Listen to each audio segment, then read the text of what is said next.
এই মুহূৰ্তৰ এটা ব্ৰেকিং নিউজ মৰিগাঁও দক্ষিণ কালিকাজাৰী গাঁৱত ভয়ংকৰ অগ্নিকাণ্ডৰ ঘটনা দাও দাওকৈ জ্বলি উঠিল চাৰিটাকৈ পৰিয়ালৰ বাসগৃহ শুক্ৰবাৰে মৰিগাঁও দক্ষিণ কালিকাজাৰীত নুৰ আলম হাছান আলী ৰেজিনা খাতুন আৰু হুছেইন আলী নামৰ পৰিয়ালকেইটাৰ গৃহত ভয়ংকৰ অগ্নিকাণ্ডৰ ঘটনা সংঘটিত হয়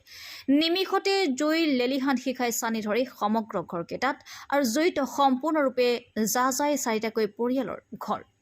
জুইত যায় সকলো মূল্যৱান নথিপত্ৰৰ লগতে কেবা লাখ টকাৰ সম্পত্তি আৰু 50,000 টকা ইতিমধ্যে ৰাইজৰ তৎপৰতাত অগ্নি নিৰ্বাপন কৰিবলৈ সক্ষম হয় লগতে অগ্নি নিৰ্বাপক বাহিনী উপস্থিত হৈ জুই নুমুৱাবলৈ বা নিৰ্বাপন কৰিবলৈ সক্ষম হয় ৰাইজৰ সন্দেহ শৰ্ট চাৰ্কিটৰ ফলতে এই জুই সূত্ৰপাত হৈছে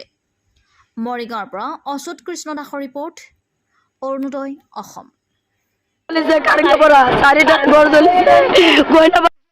সব চলে গেছে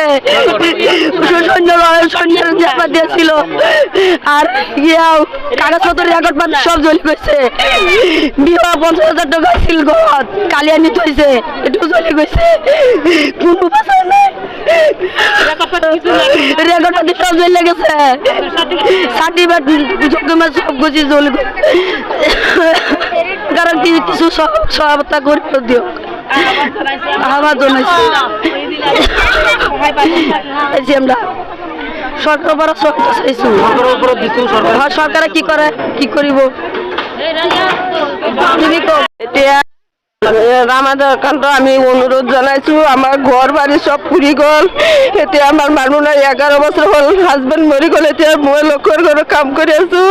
এতে লাইন সিলিন্ডার লগাই বলে মই ঘর কিনা গোটাই কিনি পুরি গল চারিটা ঘর পুরি যেতে আপনার কিবা অনুরোধ করিছো মই আপনার কিবা এটা ব্যবস্থা করক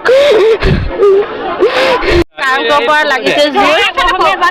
আমার ঘর চারিটা পুরিছে টকা 50,000 মান আইছিল রেকর্ড পাতি একো নাই মই অনুদান জানাইছো ল'ৰা ছোৱালী একো হোৱা নাই চাৰিটা ঘৰ পুৰিছে মই চৰকাৰৰ পৰা অনুদান জানাইছো কিবা এটা হোৱাৰ কাৰণে ৰেকৰ্ড পাতি একো নাই টকা 50,000 আছিল টকা পুৰি গ'ল ঘৰ দৰ সব জ্বলি গ'ল দুখীয়া মানুহ মই কাম চাম কৰি খাওঁ দুখীয়া মানুহ মই আজি কাৰণে মই অনুদান জানাইছো যিটো ঘৰ জ্বলিছে এইটো মোৰে ঘৰ মই মোৰ গাত কাম কৰোঁ হাজিৰা কাম কৰোঁ এতিয়া চাক ঘৰটোত একো বস্তু নাই মানুহ গাত যিটো কাপোৰ আছে সেইটো বাহিৰে একো বস্তুৱে নাই যিমান টকা পইচা কিবা এটা আছিল ঘৰত কাগজ পত্ৰ যিমান আৰু গইনা চইনা যিবিলাক আছিল কাগজ একদম সব শেষ মাটি বনোৱা কাগজ কিবা এটা আছিল একদম সব জ্বলি উপায় নাই মানুহ গাটো বাহিৰে বেলেগ একো বস্তুৱে নাই এতিয়া চৰকাৰক আমিতো আহ্বান জনাইছোঁ এতিয়া আমি থাকিবৰ কাৰণে এটা ব্যৱস্থা কৰিলে ভাল পাওঁ সেইটোকে আহ্বান জনাইছোঁ ৰোধ কৰিছোঁ ফায়াৰ ব্ৰিগেডটো ফোন কৰা ধৰক আধা ঘণ্টা 40 মিনিটমান পিছত আহিছে কাৰেণ্টটো জ্বলিছে আগুনটো ফোন কৰাৰ পিছত ধৰক আধা ঘণ্টা 40 মিনিট পিছতহে আহিছে